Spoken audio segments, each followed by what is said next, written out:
पाकिस्तान के 2 जासूसों को गिरफ्तार किया है। जी हाँ, रविवार को दिल्ली स्थित पाकिस्तानी एम्बेसी में काम करने वाले 2 लोगों को जासूसी के आरोप में गिरफ्तार किया गया है। ये दोनों पाकिस्तानी एम्बेसी में वीजा असिस्टेंट के तौर पर काम कर रहे थे। जासूसी के आरोप में स्पेशल सेल के हत्थे चढ़े ये दोनों आरोपी पिछले करीब 5 साल से ज्यादा वक्त से दिल्ली में रह रहे थे। शुरुआती जांच में हैरान करने वाला खुलासा ये हुआ है कि ये दोनों पाकिस्तानी खुफिया एजेंसी ISI के लिए काम कर रहे थे। ये दोनों आरोपी भारत की सुरक्षा तैयारियों से जुड़ी गोपनीय जानकारियां ISI के लिए जुटा रहे थे। इनके पास से कुछ जरूरी दस्तावेज भी बरामद किए गए हैं, जिनकी अब बारीकी से जांच चल रही है। बताया जा रहा है कि इन दोनों को जासूसी करते हुए रंगे हाथों पकड़ा गया है। दरअसल ये दोनों करोल बाग में एक शख्स से मिलने आए थे, जिसे ये काफी लंबे समय से अपने झांसे में लेने की कोशिश में थे। ये दोनों उस शख्स को कुछ पैसे और आईफोन देने वाले थे, लेकिन इससे पहले ही ये दबोचे गए। पकड़े जाने के बाद शुरुआत में तो इन्होंने खुद को भारतीय नागरिक साबित करने की कोशिश की, लेकिन इनकी कोशिश नाकाम साबित हुई और इनके पास से फर्जी आधार कार्ड के साथ ही भारतीय मुद्रा के कुछ पैसे भी बरामद किए गए। वहीं भारत ने कार्रवाई करते हुए दोनों को पर्सोना नॉन ग्रेटा घोषित कर दिया गया है। इसका मतलब ये होता है कि वो शख्स जो राजनयिक मिशन पर है और संबंधित देश यानी जिस देश में वो तैनात है, वहां पर उसकी गतिविधियां गलत पाई गई हैं।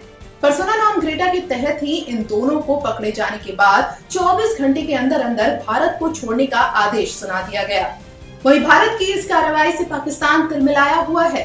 इसी के तहत पाकिस्तान ने इस्लामाबाद में तैनात भारतीय दूतावास के अधिकारी को सम्मन भेजा है।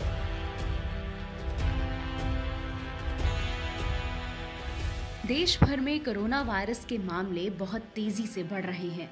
ऐसे में अर्थव्यवस्था को चलाए रखने के लिए लॉकडाउन में और भी छूट दे दी गई है। 1 जून से केंद्र ने अनलॉक 1 की शुरुआत की, जिसमें कई नई गाइडलाइंस जारी की गई हैं। इस बीच DGCA ने एयरलाइंस के लिए नई गाइडलाइंस जारी की हैं, जो 3 जून से लागू होंगी। इसके तहत DGCA ने ये कहा कि उड़ानों में सीटों का इस तरह से आवंटन किया जाए कि बीच की सीट खाली ही रखी जाए, लेकिन अगर ऐसा करना पड़ता है तो उस यात्री को मास्क और फेस शील्ड के अलावा शरीर को कवर करने वाला गाउन भी दिया जाए। सभी यात्रियों को सुरक्षा किट दी जानी चाहिए। जब भी एयरलाइंस खाली हों, उन्हें सैनिटाइज किया जाए और ट्रांजिट के समय जो सीटें खाली हों, उन्हें भी सैनिटाइज किया जाए। एयरलाइंस के क्रू के स्वास्थ्य का लगातार निरीक्षण किया जाए। यात्रियों को सीट पर खाना पीना नहीं दिया जाएगा।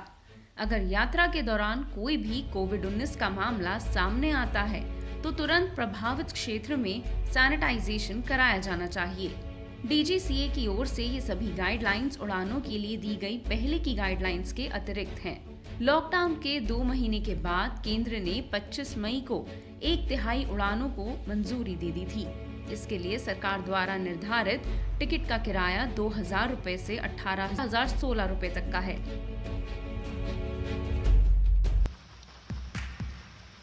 भारत में इस बार मॉनसून सामान्य रहेगा। इस बार केरल में 2 दिन पहले ही मॉनसून ने दस्तक दे दी। पिछले 2 दिन से दक्षिण पूर्वी अरब सागर के ऊपर लगातार बादल होने की वजह से केरल में 2 दिन से तेज बारिश हो रही है। मौसम विभाग के DG मृत्युंजय मोहपात्रा ने बताया कि केरल में इस बार बहुत तेज बारिश के साथ मॉनसून आया है। जो कन्वेक्टिव क्लाउड्स डिटेक्ट होता है रडार से और इसके साथ जो सैटेलाइट से, वो भी दिखाता है कि persistent convective clouds over south Arabian sea, माने साउथ ईस्ट अरेबियन सी और केरला कोस्ट, और इसकी वजह से आप देखेंगे जो पास्ट 2 डेज में जो बारिश हुआ है, लगभग वाइड स्प्रेड रेनफॉल रिकॉर्ड किया गया है केरला में। और कल 8:30 IST तक 70% of the station reported rainfall more than 2.5 millimetres in Kerala, और जो 14 स्टेशंस को हम कंसिडर करते हैं।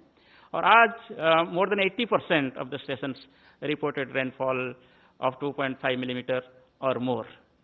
सो इसके लिए जो हम क्वांटिटेटिवली 14 स्टेशंस कंसिडर करते हैं केरला और अर्जनिंग एरियाज में, वो इसका स्थिति ऐसा है कि वाइड स्प्रेड रेनफॉल जारी है। और मैं बताना चाहता हूँ कि आज केरला में heavy to very heavy rainfall भी रिकॉर्ड किया गया है पास्ट 24 आवर्स के अंदर। जैसे कोझिकोड डिस्ट्रिक्ट्स में कोझिकोड 9 सेंटीमीटर और एक स्टेशन में 15 सेंटीमीटर रिकॉर्ड किए हैं रेनफॉल। और त्रिवेंद्रम भी 6 सेंटीमीटर रेनफॉल रिकॉर्ड किए हैं। मॉनसून के विषय में आईएमडी ने बताया कि इस बार मॉनसून सामान्य रहेगा। पूरे देश भर में इस बार जून से सितंबर तक बारिश अच्छी रहेगी, लेकिन उत्तर पूर्वी भारत में पिछले कई सालों की तरह सामान्य से कम रहेगी बारिश। जुलाई में इस बार बहुत बारिश होने